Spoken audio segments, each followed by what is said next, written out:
Assalamualaikum warahmatullahi wabarakatuh. Selamat pagi, salam sejahtera untuk semuanya.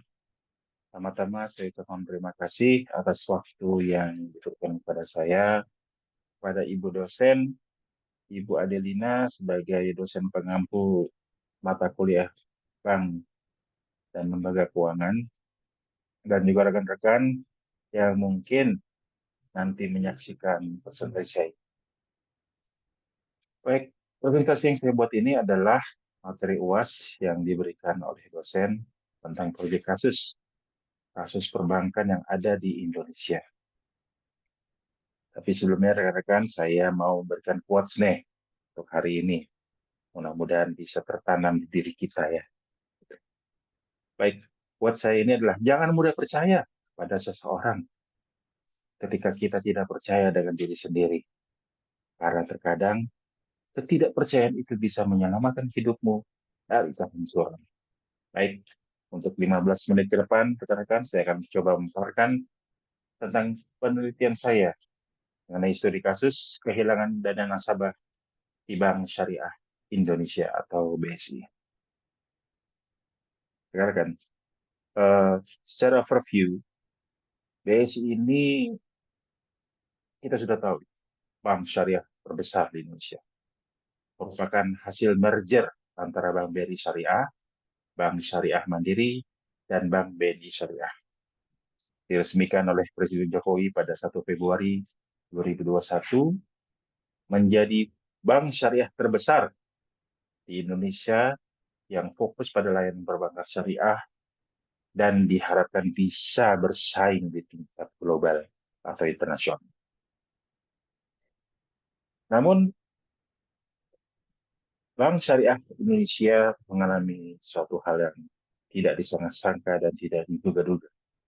Karena pada tahun 2023, pada bulan Mei, ada cuitan Twitter akun Bung Rahmat Purwanto yang mencuit seperti ini. Uang kami di BAC hilang 378 juta 251.749, sudah membuat laporan kehilangan dan komplain ke Bank BSI cabang Solo. Tapi jawabannya seperti ini. Adakah yang perlu dilakukan agar uang kami kembali? Di sini terlihat di screenshotnya juga ada dilampirkan saldo real ya. Pada awal per 1 April 2023 itu masih tercatat senilai 523.972.000 rupiah. Kemudian ada saldo real awal per 10 April tahun 2023 itu tersisa 3.711.251. Jadi dalam kurun waktu 9 hari dananya hilang sebesar 378 juta. Mengenaskan. Mungkin kita kalau dalam posisi mereka juga akan panik sepanik-paniknya. Nggak tahu apa yang harus dilakukan. Nah, untuk kronologis kasusnya seperti ini. Ini saya ambil dari sumber-sumber media yang sudah ada ya, dan rata-rata memberikan kronologi seperti ini. Pada Mei 2023, seorang nasabah Bank Syariah Indonesia ini melaporkan kehilangan dana sebesar 378,25 juta rupiah dari rekening perusahaan mereka. Perusahaan korban, PT Amanat Sejahtera Bersama Properti, menyadari hilangnya dana saat melakukan pengecekan rutin saldo dan menemukan saldo mereka yang tersisa hanya 3,7 juta rupiah, padahal sebelumnya berjumlah 523,97 juta rupiah. Setelah dilakukan pengecekan lebih lanjut, diketahui bahwa dana tersebut telah ditransfer ke 3 rekening asing yang mencurigakan, diduga sebagai hasil dari tindakan penipuan digital atau phishing. Nah, rekan-rekan, kasus ini viral. Kenapa? Karena tweetan Bung Rohmi Purwanto ini telah ditweet lebih dari 1.000. Dan banyak netizen yang berharap kejadian ini, eh, berharap Bank BSI ini memberikan solusi seperti apa. Gitu. Nah, ketika terjadi seperti ini, apa yang dilakukan PT Amanah Sejahtera Bersama Perti? Mereka melakukan tindakan awal. Perusahaan menghubungi call center BSI untuk memblokir rekening menerima, namun prosedur bank ternyata memerlukan adanya laporan polisi. Setelah mendapatkan surat laporan kepolisian, call center BSI tetap tidak dapat memblokir rekening penerima. Nah, di sini ada gap soal time ya, memerlukan waktu dari menghubungi call center, terus tidak bisa dilakukan pemblokiran karena harus ada laporan polisi. Dan tentunya perusahaan pun akan melapor ke polisi, tapi itu kan butuh waktu. Kemudian ketika sudah tidak bisa diblokir rekening penerima, tindakan selanjutnya perusahaan kemudian mendatangi kantor cabang BSI untuk melaporkan kejadian ini dan meminta investigasi. Laporan diterima, kemudian 2 pekan setelahnya, kepala cabang BSI ini memberitahukan kepada PT Amanah Sejahtera Bersama Perti kalau mereka sudah mengunjungi rumah pemilik rekening penerima, namun tidak menemukan pemiliknya. Nah, disinilah awal muasalnya. Kasus ini dibawa ke jalur hukum.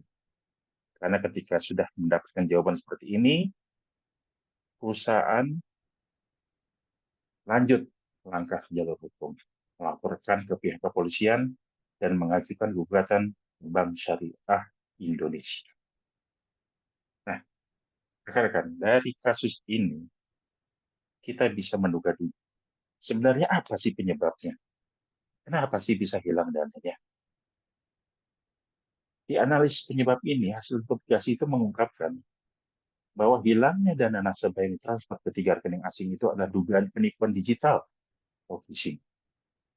Nah, bagi rekan-rekan yang belum memahami phishing itu adalah suatu metode penipuan di mana pelaku ini berusaha memperoleh informasi sensitif seperti username kita, password, dan detail kartu kredit dengan menyamar sebagai entitas terpercaya dalam komunikasi elektronik.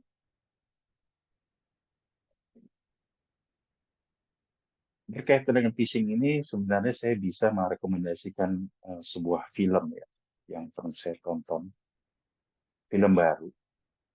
Judulnya itu Beekeeper. Nah, rekan-rekan mungkin kalau mau melihat bagaimana bahayanya phishing, sampai seseorang yang terkena phishing itu bunuh diri karena semua akunnya kosong dijebol dihacker oleh hacker tersebut. Nah, ketika ini telah terjadi, bank terkena kasus seperti ini, bagaimana dampaknya kepada nasabah dan juga dan kepada bank juga? Insiden ini tentunya berdampak buruk bagi nasabah BSI yang menghadapi kekhawatiran terhadap keamanan simpanan mereka dan juga kerugian finansial.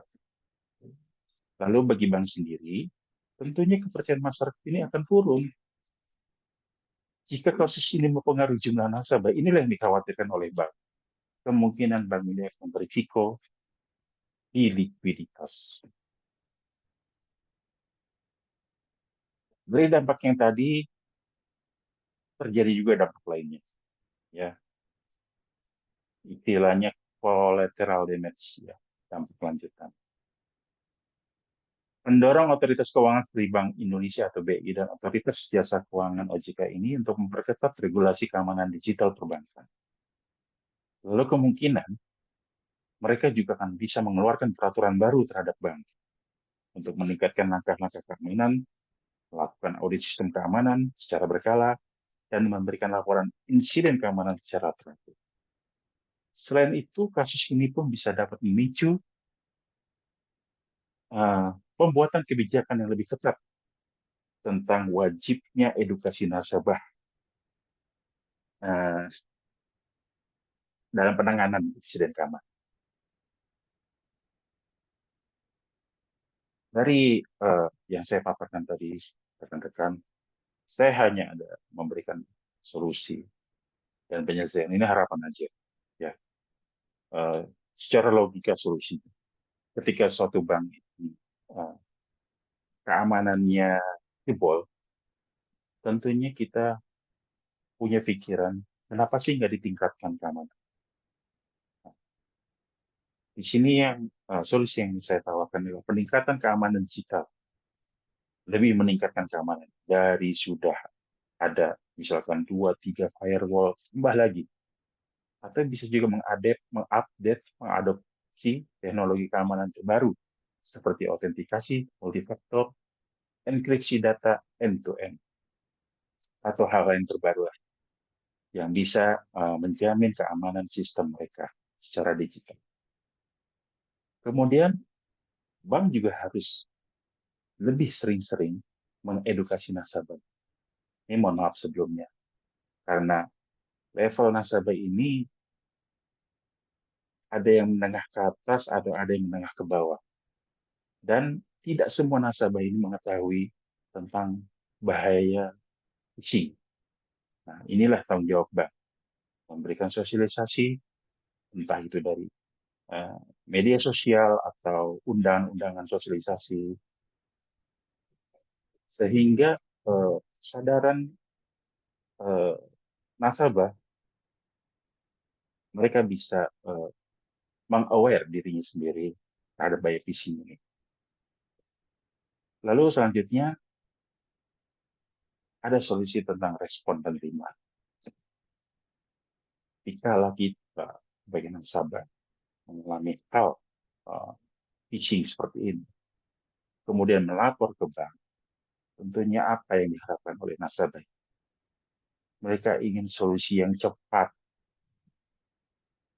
Oleh karena itu, diharapkan bank ini memiliki protokol respon insiden yang jelas dan cepat.